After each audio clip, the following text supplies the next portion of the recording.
Akka mul'atan kabajamtoota daawwattoota keenyaa kan amma ilaalaa jirtan kun DW International sagantaa afaan Oromootti marii odaa DW'ti.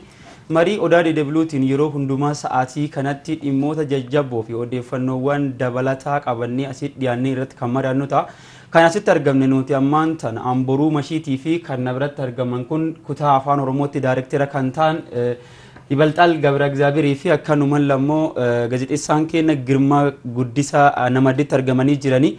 Ardhaaf odeeffannoo haalli biyyaa maal fakkaata, Oromiyaan maal keessa jirti, akkanumaan hokkorri yeroo ammaa kana maaliif Oromiyaa keessatti uumamee gara biraatiin ammoo kaayoon qabsoo Oromoo dhumni isaa maal kan jedhu irratti asitti kan walii mari'annu ta'a. Jalqaba irratti egaa akkuma beekamu odeeffannoo daawwattoota keenya biraan geenneeti sirraan jalqaba ibe. Haalli yeroo ammaa kana Oromiyaa keessa jiru maal fakkaata, maal kan dhageettanii odeeffannoo qabatamaan harka qabdan yoo jiraate daawwattoota keenya biraan ga'a. Ayyee galatoomi odeeffannoon akkuma beekamu yeroo ammaa kana keessatti naannoo Oromiyaa keessattuu kutaalee Oromiyaa garaagara keessattuu magaalota hedduu keessatti muftoon uummanni akka malee cimeet hiriirri fi akkasumas hokkorri garaagaraa uumamee kunis akkaataa cimaa ta'een itti fufaa akka jirudha odeeffannoo nuti qabnu kan agarsiisu. Kunis sababni isaa maali? Kanaan dura yeroo baay'ee turre hidhamtoonni siyaasaa kanneen akka Jawaar Mohammad, Obbo Baqqalaa Garbaa, Hamzaa Booranaa fi kanneen baay'een isaanii mana hidhaa keessatti haalli qabiinsi isaanii sirrii miti jechaa turre, sanqeeqaa turre. Haa ta'u malee yeroo ammaa kana keessattis mootummaan waan kana irratti xiyyeeffannaa kan kenne hin fakkaatu. Maaliif guyyaa har'aa Obbo Jawaar Mohammad ganama dhukkubsachuu isaanii dhagahame, sa'a booda garuu dhukkubni isaanii akka malee akka itti cimee fi rakkoon isaa keessattuu haalli dhukkubni isaan qabee maal akka fakkaatuu fi maal akka ta'e illee hangamatti wanti ibsamee hin jiru gama mootummaatiin. Haa ta'u malee maatiin isaanis akkasumas warri isaanitti dhiyaatan deemanii gaafachuudhaaf yaalii godhanii turanii fuulli isaanii akka duraanii akka hin jirre, qaamni isaanis jijjiiramee akka jiruu fi amma dhiyeenyatti immoo nyaachuu maal hafee gara lubbuu isaaniitis deema akka jiru, lubbuu isaaniifis sodaachisa akka ta'edha odeeffannoon nu harkaa ga'e kan agarsiisu. Sababa kanarraa kan ka'e kanaan dura mootummaan tarkaanfii fudhachaa akka tureen beekama.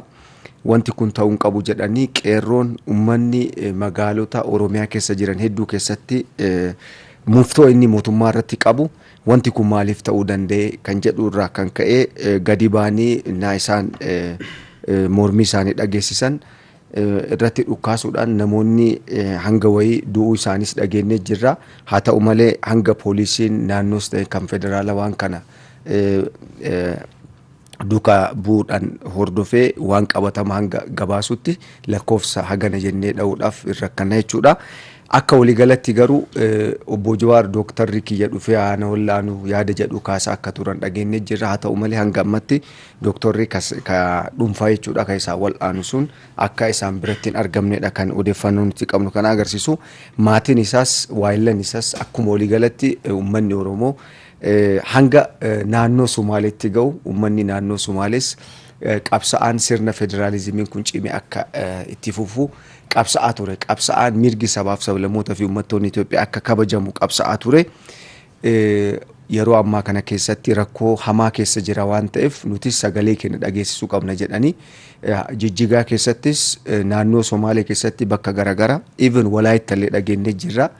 Wanti kun deemamaa jira jechuudha. Kun gama tokkoon uummanni akkanatti qindoomee tokkummaan socho'uun isaa waan nama gammachiisu haa ta'u, waan nama gammachiisudha. Haa ta'u malee rakkoon akkanaa kun keessattuu namoota ija uummata ija kennaati jedhee ka uummanni ittiin boonu, ka uummanni ittiin abdatu kun yoo midhaman mootummaan kan jalaa callisu yoo ta'e mootummaan kun hagam takka tuffii uummataaf qabu agarsiisa akka jiruu fi waan ofii malee waan uummanni keessa jiru keessattuu wantoonni isa yaachisuu qaban, isa yaaddeessuu qaban san dhiiseet gara waan hin taanetti deema akka jiru kan agarsiisudha. Kunis booda irratti gatii cimaa kaffalchiisuu kan danda'u ta'uu isaadha. Maaliif yeroo ammaa kana keessatti hokkorri magaala Harargee hanga kaaba hanga kibbaa jechuudha. Magaalota Oromiyaa keessa jiran hedduu keessatti kibba yeroo jedhu immoo Oromiyaa keessa qofaa miti. Naannoo Sumaalee keessatti illee jechuudha. Hokkorri akkanaa kun uumamee jira. Kunis akka isaan jedhanitti osoo hin ta'in dhugaan gara boodatti baha akka jirtu kan agarsiisudha. Irra deebi'ee odeeffannoo kaafee ayyee odeeffannoo dansaa uummata biraan geettee jirta jedheen amana.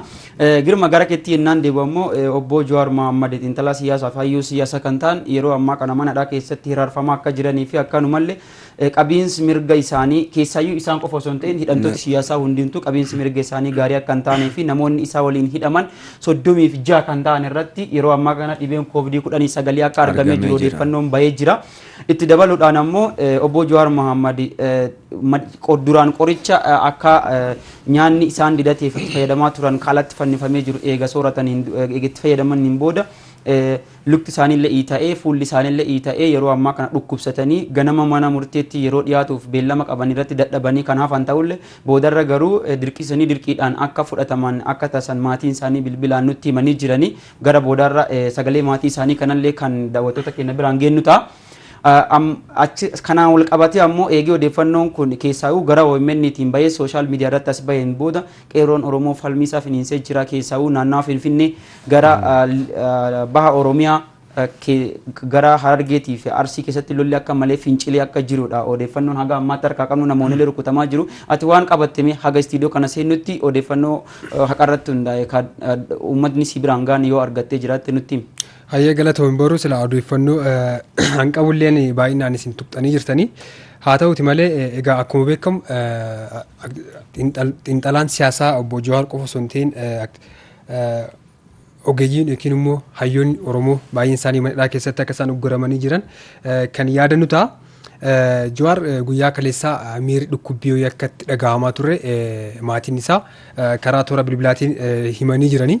haa ta'uti malee guyyaa irraati guyyaa bariitii yeroo isaan yookiin maatiin obbo Jawaar manadhaatti deemuudhaan yeroo gaafachuudhaaf deeman Jawaar siruma isaa akka dubbachuu hin dandeenye dubbii yookiin immoo miirri dhukkubii isaa akkam haala akkamiirra jirta jedhanii yeroo isa gaafatan akka dubbachuu dadhabee jiruu fi yeroo dhaabbatee deemuu hin dandeenye yookiin miila isaa lafarratti akka dhaabbachuu hin dandeenyes kana eeranii jiranii.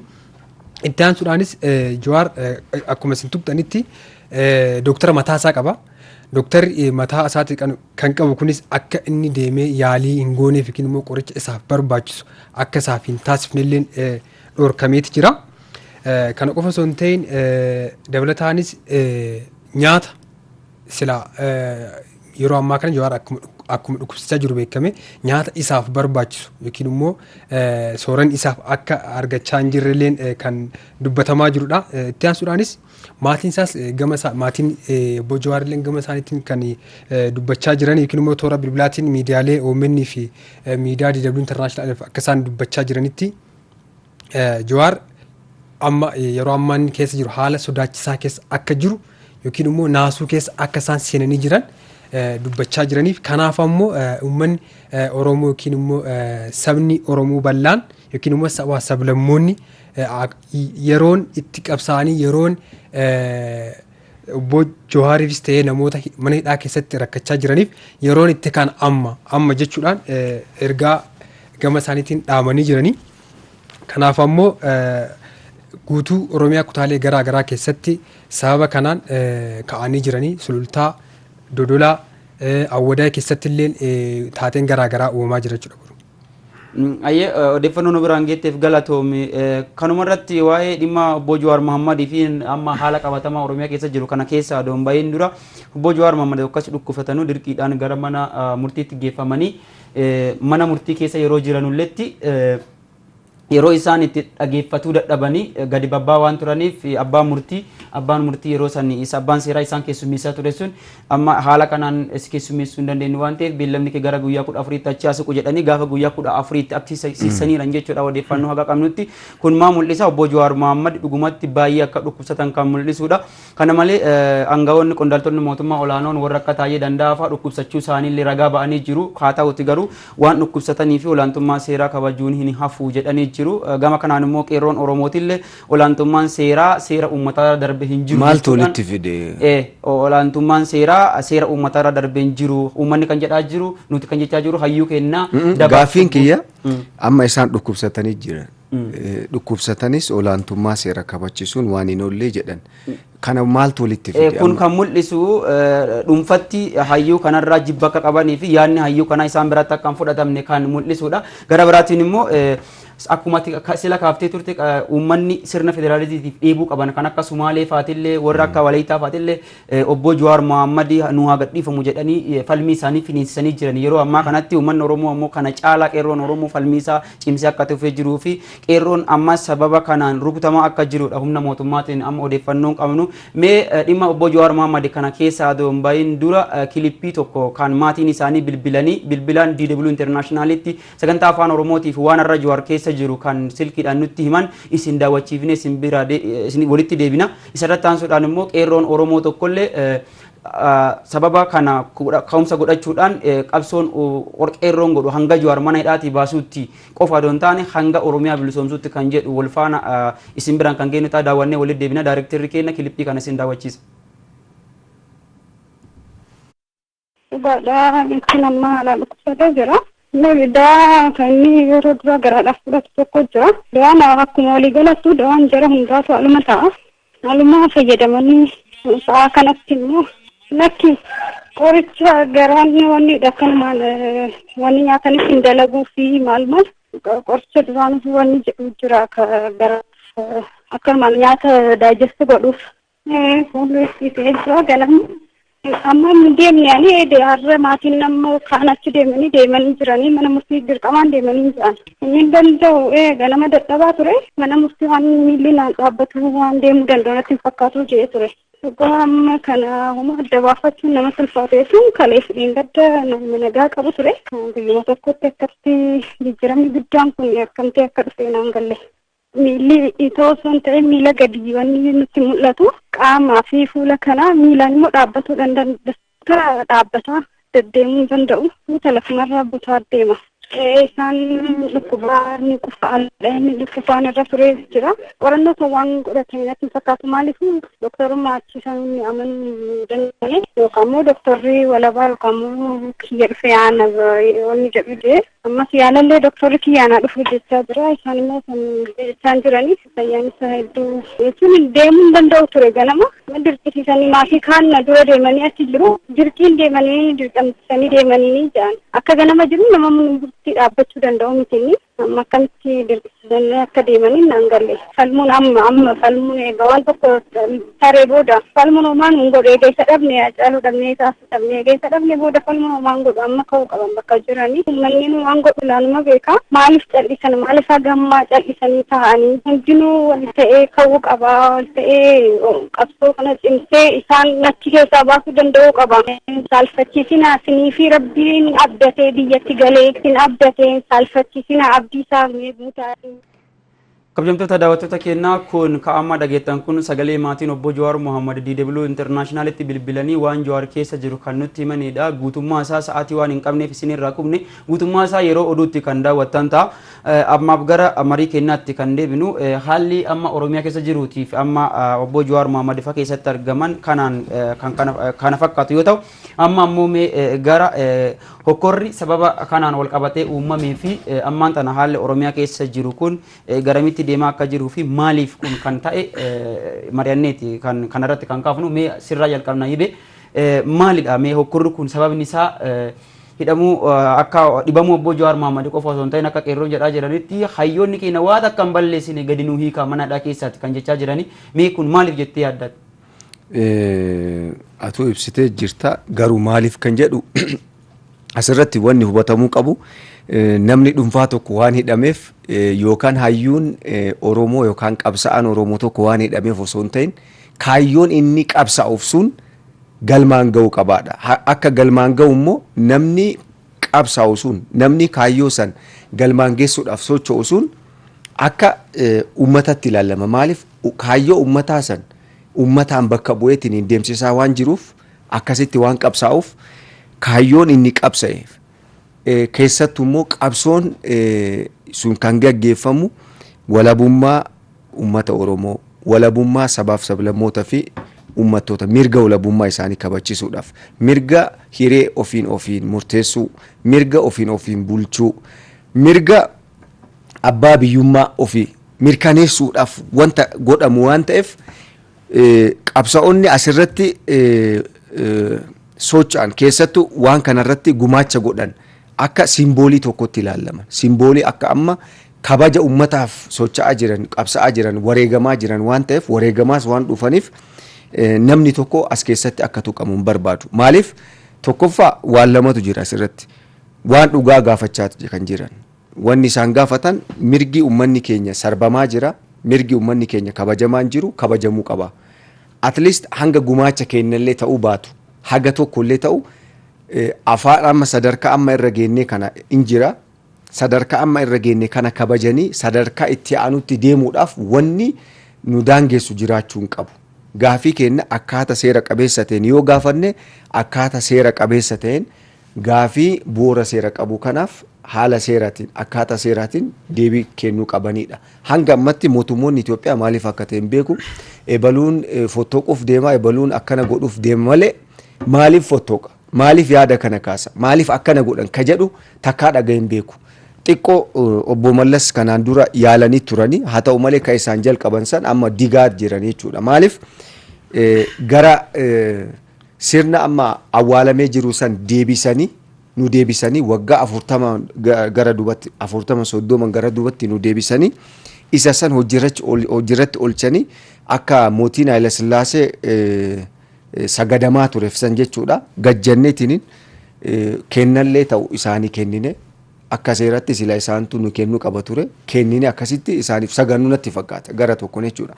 Kun immoo jaarraa 21 keessatti tokkoffaa keessatti waan hin yaaddamne gonkuma jechuudha. Haa ta'u malee qaama hidhate kana fayyadamuudhaan ummata kana doorsisuuf seenanii jechuudha. So hokkorri kun kan uumamuu danda'eef tokkoffaa lubbuu isaatiif sodaan hin jira. Maaliif ajjeefamuu danda'a?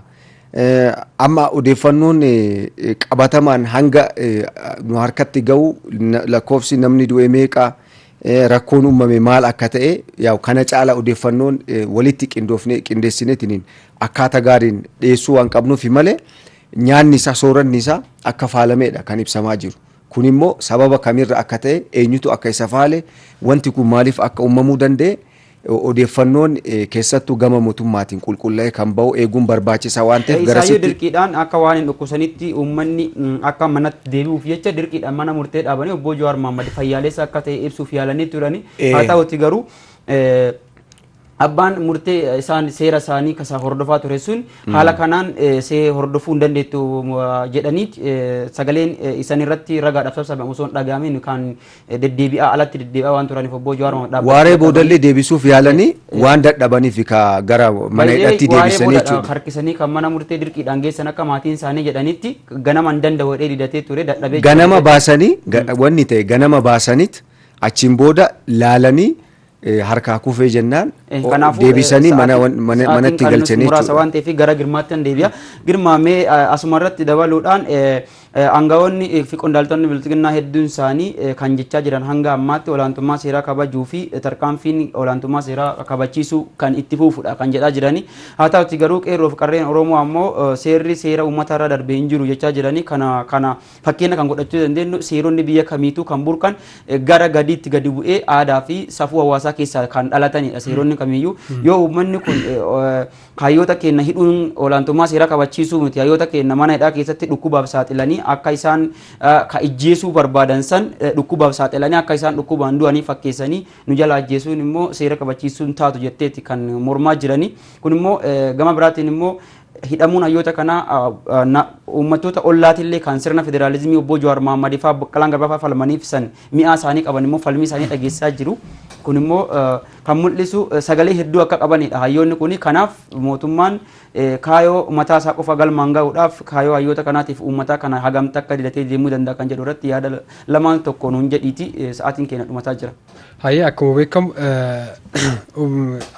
aktiivistoonni yookiin immoo hayyoonni Oromoo ija uummata Oromoo kan ta'an baay'een isaanis akkuma hidhaman ta'e Mee dura paartiin biltsiginnaa kun kaayyoon isaa maal kan jedhu irratti yoo kan adeemte tokkoffaan kaayyoon immoo simbooliin inni akka ijootti qabatee yookiin akka inni tokkoffaatti qabatee adeemaa jiru sirna tokkeessoo kanaan duraanii mootummaan duraan uummata irratti hacuuccaa geessaa ture kana irratti taasisaa jiran inni irra deebisee kan raawwachaa jirudha.